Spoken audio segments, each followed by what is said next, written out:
Hello students, today we will read 4th chapter of 9th class, A Truly Beautiful Mind from the book Beehive. Let's start reading the chapter. Albert Einstein was born on March 14, 1879 in the German city of Ulm without any indication that he was destined for greatness. Albert Einstein का जन्म 14 मार्च 1879 को Germany के नगर उल्म में हुआ था, बिना किसी ऐसे संकेत के कि उसके भाग्य में कोई बड़ा आदमी बनना लिखा था। ऑन द कॉन्ट्रेरी, इसके विपरीत, his mother thought Albert was a freak. उसकी माँ तो उसे एक अजीब डरावनी चीज़ मानती थी। To her his head seemed much too large. उसे लगता था कि अल्बर्ट का सिर ज़रूरत से ज़्यादा बड़ा था। At the age of 2.5 Einstein still wasn't talking. 2.5 वर्ष की आयु में आइंस्टीन अभी भी बोलने नहीं लगा था। When he finally did learn to speak, जब अंत में उसने बोलना सीखा, ही अटर्ड एवरीथिंग ट्वाइस, तो वह हर बात को 2 बार कहता था। Einstein did not know what to do with other children. Einstein को पता नहीं चलता था कि वह दूसरे बच्चों का क्या करे। And his playmates called him brother boring, और उसके साथ खेलने वाले उसके साथी उसको उबाऊ भैया कहते थे, यानी बोरिंग ब्रदर कहते थे। So the youngster played by himself much of the time, इसलिए वह लड़का अकेला ही खेला करता था। He especially loud mechanical toys, विशेष रूप से वह मशीनी खिलौनों को पसंद करता था। Looking at his new born sister Maja, he is said to have said, fine but where are her wheels. कहा जाता है कि अपनी नवजात बहन माजा को देखते हुए उसने कह दिया था, सुंदर है किंतु उसके पहिए कहाँ हैं। A headmaster once told his father that what Einstein chose as a profession wouldn't matter। एक मुख्य अध्यापक ने एक बार उसके पिता से कह दिया था कि इस बात में कोई अंतर नहीं पड़ना था कि आइंस्टीन अपने व्यवसाय के लिए क्या चुनना चाहता है, because he will never make a success at anything, क्योंकि वह कभी भी किसी भी चीज़ में सफल होने वाला नहीं था। Einstein began learning to play the violin at the age of 6। 6 वर्ष की आयु में आइंस्टीन ने वायलिन बजाना सीखना शुरू कर दिया। Because his mother wanted him to, he later became a gifted amateur violinist, maintaining this skill throughout his life। क्योंकि उसकी माँ चाहती थी कि वह ऐसा करे, बाद में वह एक प्रतिभाशाली शौकिया वायलिन वादक बन गया तथा अपना पूरा जीवन उसने इस कुशलता को बनाए रखा। But Albert Einstein was not a bad people, किंतु अल्बर्ट आइंस्टीन कोई नालायक छात्र नहीं था। He went to a high school in Munich, वह एक हाई स्कूल में दाखिल हुआ म्यूनिक में, where Einstein's family had moved when he was 15 months old, जहाँ उसका परिवार जाकर रहने लगा था जब वह 15 महीने की आयु का था। And scored good marks in almost every subject, तथा उसने लगभग प्रत्येक विषय में अच्छे अंक प्राप्त किए। Einstein hated the schools regimentation and often clashed with his teachers. Einstein एक स्कूल के कठोर अनुशासन से घृणा करता था और प्राय अपने अध्यापकों से झगड़ पड़ता था। At the age of 15, Einstein felt so stifled there that he left the school for good। 15 वर्ष की आयु में आइंस्टीन का दम इतना घुटने लगा कि उसने सदा के लिए वह स्कूल छोड़ दिया। The previous year, Albert's parents had moved to Milan and left their son with relatives। उसके पूर्व के वर्ष अल्बर्ट के माता पिता मिलन चले गए थे और अपने पुत्र को कुछ संबंधियों के पास छोड़ गए थे। After prolonged discussion, Einstein got his wish to continue his education in German speaking Switzerland. एक लंबी चली बहस के बाद आइंस्टीन की इच्छा मान ली गई। जर्मन भाषा में स्विट्ज़रलैंड में अपनी शिक्षा जारी रखने की। In a city which was more liberal than Munich, एक ऐसे नगर में जो म्यूनिक की अपेक्षा अधिक उदारवादी था। Einstein was highly gifted in mathematics and interested in physics and after finishing school he decided to study at a university in Zurich. Einstein गणित में उच्च प्रतिभा रखता था और फिजिक्स में रुचि रखता था तथा स्कूली शिक्षा पूरी करने के बाद उसने ज्यूरिख के एक विश्वविद्यालय में अध्ययन करने का निश्चय किया। But science wasn't the only thing that appealed to the dashing young man with the walrus moustache. किंतु विज्ञान ही एकमात्र ऐसा विषय नहीं था जो लंबी झूलती मूँछों वाले इस फुर्तीले नौजवान के लिए रुचि रखता था। He also felt a special interest in a fellow student, Mileva मारिक। वह एक सहपाठी मिलेवा मारिक में भी विशेष रुचि महसूस करता था। Whom he found to be a clever creature, जिसे उसने एक चतुर जीव पाया। This young Serb had come to Switzerland because the university in Zurich was one of the few in Europe where women could get degrees. SERB देश की यह युवा लड़की स्विट्ज़रलैंड इसलिए आई थी क्योंकि ज्यूरिख का विश्वविद्यालय यूरोप के बहुत बड़े विश्वविद्यालयों में एक था जहां औरतें डिग्रियां प्राप्त करती थीं।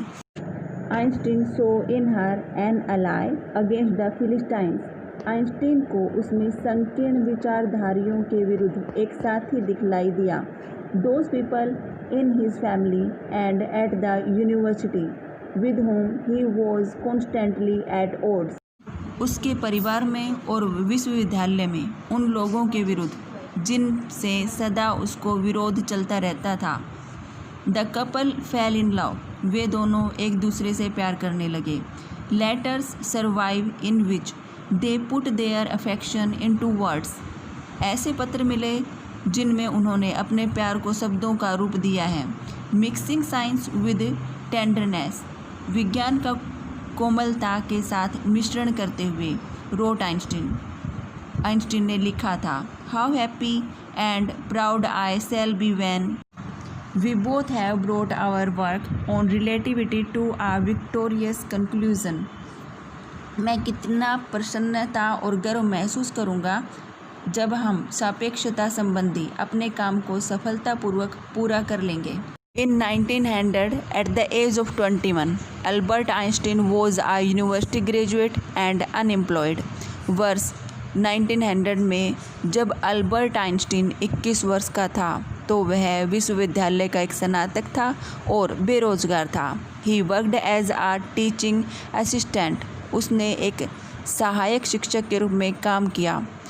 Gave private lessons and finally secured a job in 1902 as a technical expert in the patent office in Bern, तथा प्राइवेट शिक्षण भी करवाया करता था तथा अंत में 1902 में उसे बर्न के पेटेंट ऑफिस में एक तकनीकी विशेषज्ञ का कार्यभार मिल गया। While he was supposed to be assessing other people's inventions, जबकि उसे दूसरों लोगों की खोजों को जांचना होता था। Einstein was actually developing his own ideas in secret, वास्तव में आइंस्टीन गुप्त रूप से अपने ही विचारों को विकसित कर रहा था। He is said to have jokingly called his desk drawer at work the bureau of theoretical physics. ऐसा कहा जाता है कि उसने मजाक के भाव से काम पर इस्तेमाल होने वाले अपने डेस्क के दराज को सैद्धांतिक भौतिक शास्त्र विभाग का नाम दे रखा था। One of the famous papers of 1905 was Einstein special theory of relativity according to which time and distance are not absolute. वर्ष 1905 में लिखे गए प्रसिद्ध लेखों में से एक था सापेक्षता का विशेष सिद्धांत, जिसके अनुसार समय और दूरी अपने आप में स्वतंत्र चीज़ें नहीं हैं। Indeed two perfectly accurate clocks will not continue to show the same time if they come together again after a journey if one of them has been moving very fast relative to the other. वास्तव में दो पूरी तरह से ठीक काम कर रही घड़ियाँ एक जैसा समय नहीं दिखाएंगी जब एक यात्रा के पश्चात वे फिर से एक दूसरी के पास आएंगी यदि उनमें से एक दूसरी की अपेक्षा बहुत तेज़ गति से यात्रा कर रही हो. From this followed the world's most famous formula, which describes the relationship between mass and energy, that is E is equal to mc square. इससे संसार का सबसे प्रसिद्ध सूत्र विकसित हुआ जो द्रव्य और ऊर्जा के बीच के संबंध को व्यक्त करता है. While Einstein was solving the most difficult problems in physics, his private life was unraveling. जिस दौरान आइंस्टीन भौतिक शास्त्र की अत्यंत कठिन समस्याओं को हल कर रहा था उसी बीच उसके निजी जीवन की स्थिति स्पष्ट होने लगी थी. Albert had wanted to marry Mileva right after finishing studies, but his mother was against it. Albert ने चाहा था कि वह अपनी पढ़ाई के समाप्त होते ही मिलेवा से विवाह कर लेगा किंतु उसकी माँ इसके विरुद्ध थी. She thought Mileva, who was 3 years older than her son, was too old for him. वह समझती थी कि मिलेवा जो उसके पुत्र से आयु में 3 वर्ष बड़ी थी आइंस्टीन के लिए कुछ ज़्यादा ही बड़ी थी. She was also bothered by Mileva's intelligence. वह मिलेवा की तेज बुद्धि की वजह से भी परेशान थी. She is a book like you. वह भी तुम्हारी तरह एक पुस्तक के समान है. His mother said. उसकी माँ ने कहा. Einstein put the wedding off. Einstein ने विवाह को स्थगित कर दिया. The pair finally married in January 1903 and had 2 sons. अंत में इस जोड़ी ने जनवरी 1903 को विवाह कर लिया और उसके 2 पुत्र हुए. But a few years later, किंतु कुछ वर्ष के पश्चात, द मैरिज फ्लैटर्ड, विवाह लड़खड़ाने लगा. Mileva, meanwhile, was losing her intellectual ambition and becoming an unhappy housewife. इसी बीच मिलेवा अपनी बौद्धिक आकांक्षा खोने लगी थी और एक दुखी गृहिणी बन गई थी. After years of constant fighting, निरंतर लड़ाई झगड़ों के अनेक वर्षों के बाद, द कपल फाइनली डाइवोर्स्ड इन 1919. पति पत्नी में अंत में 1919 में तलाक ले लिया. Einstein married his cousin Elsa the same year. Einstein ने उसी वर्ष अपनी मौसी की बेटी एल्सा से विवाह कर लिया. Einstein's new personal chapter coincided with his rise to world fame. Einstein का नया निजी अध्याय संयोग से उसके द्वारा विश्व प्रसिद्ध प्राप्त करने के साथ ही शुरू हुआ. इन 1915 he had published his general theory of relativity.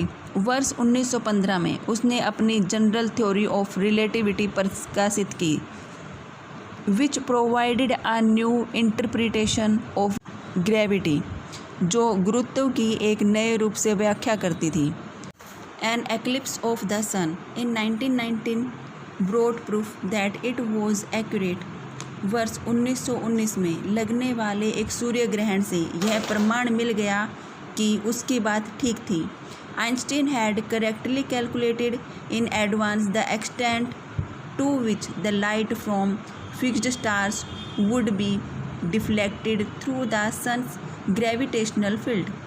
Einstein ने पहले से ही गणना कर ली थी कि अचल सितारों से आने वाला प्रकाश किस सीमा तक सूर्य के गुरुत्व क्षेत्र में से विक्षिप्त होगा.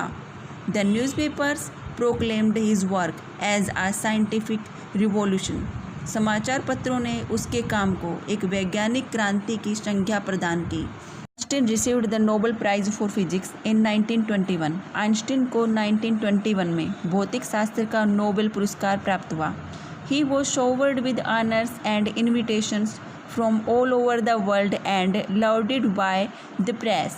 संसार भर में उस पर सम्मानों और निमंत्रणों की बौछार होने लगी तथा समाचार पत्र वालों ने उसकी प्रशंसा की.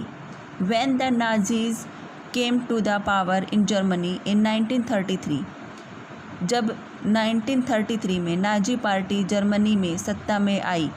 Einstein emigrated to the United States. Einstein वहाँ से छोड़कर संयुक्त राज्य अमेरिका चला गया। 5 years लेटर, इसके 5 वर्ष के बाद, the discovery of nuclear fission in Berlin had American physics in an uproar. बाद में बर्लिन में न्यूक्लियर फिजन की खोज ने अमेरिकी भौतिक शास्त्रियों को विचलित कर दिया। Many of them had fled from fascism. उनमें से अनेक जर्मनी के कट्टरवाद ने भागकर आए हुए थे। जस्ट एज आइंस्टीन हैड, जैसे कि आइंस्टीन आया था। And now they were afraid the Nazis could build and use N atomic bomb. और अब उन्हें भय हो गया कि नाजी लोग एक एटम बम बनाने और उसे इस्तेमाल करने के योग्य हो जाएंगे। At the urging of a colleague, Einstein wrote a letter to the American president Franklin D Roosevelt on August 2, 1939। एक साथी के द्वारा प्रेरित किए जाने पर आइंस्टीन ने 2 अगस्त 1939 को अमेरिकी राष्ट्रपति फ्रैंकलिन डी रूजवेल्ट को एक पत्र लिखा, विच ही वार्नड, जिसमें उसने चेतावनी दी, a single bomb of this type exploded in a port. इस किस्म का एक ही बम यदि किसी बंदरगाह में फटेगा, might very well destroy the whole port together with some of the surrounding territory. शायद यह पूरी बंदरगाह को नष्ट कर देगा और इसके साथ साथ इर्द गिर्द के कुछ क्षेत्र को भी। His words did not fail to have an effect. उसके शब्द असर करने में असफल न रहे। The Americans developed the atomic bomb in a secret project of their own.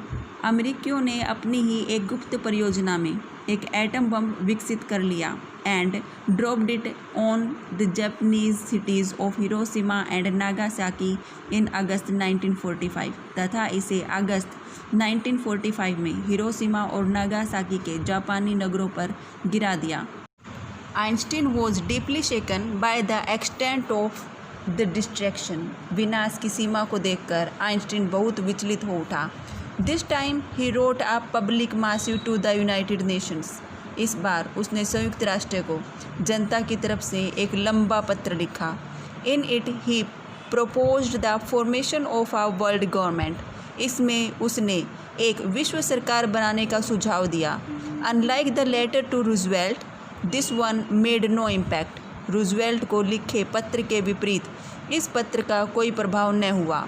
But over the next decade Einstein got ever more involved in politics. किंतु आने वाले दशक में आइंस्टीन राजनीति में अधिकाधिक भाग लेने लगा।